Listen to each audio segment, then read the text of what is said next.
Next week the Prime Minister will announce the government's decision on lifting all restrictions on June 21, but it is feared he may delay the date amid fears over the transmission of the Delta variant.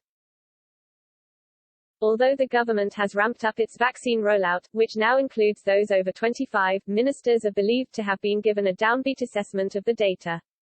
Cabinet met this week to discuss measures but, according to inside reports, Sir Patrick Vallance and Professor Chris Whitty put forward a plan to delay the lockdown by 2 weeks due to the variant. According to The Times, the government's chief advisors warned the transmission rate of the variant is much quicker than first expected. They also concluded, vaccinations do not provide 100% protection as millions remain unvaccinated across the country. It is thought the government may be forced to retain some restrictions moving past June 21 in order to try and curb the spread of infection.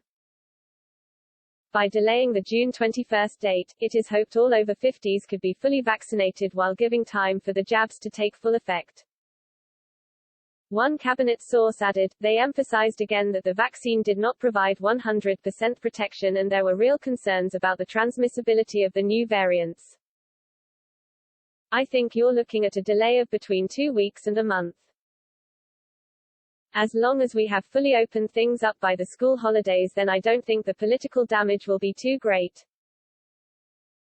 Another cabinet source claimed the government had only intended the June 21 date to be an optimistic scenario. They added, we always said it was June 21 at the earliest. We may need another few weeks to let the effects of vaccination take hold. Doing a partial reopening would create confusion. People have planned on the basis of a full reopening. It's important that the messaging is consistent. To combat the spread of the virus, the UK has deployed surge vaccination teams across the country where it has been detected. In a sign the vaccine strategy is working, the Office for National Statistics has revealed the number of deaths in the week ending May 2 was 9,628. That number was 232 fewer than the previous week and 312 fewer than 5-year average for week 21. Of the 9,628 deaths registered, 95 mentioned coronavirus, which is a decrease of 12 on the previous week.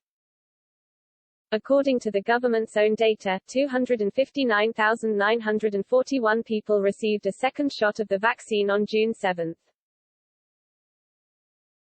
A further 127,345 received the first shot while 154 people were admitted to hospital, taking the total number of a week to 69, a 0.3% drop on the previous 7 days. One death was reported while 5,683 cases were recorded across the country, taking the 7-day total to 35,796.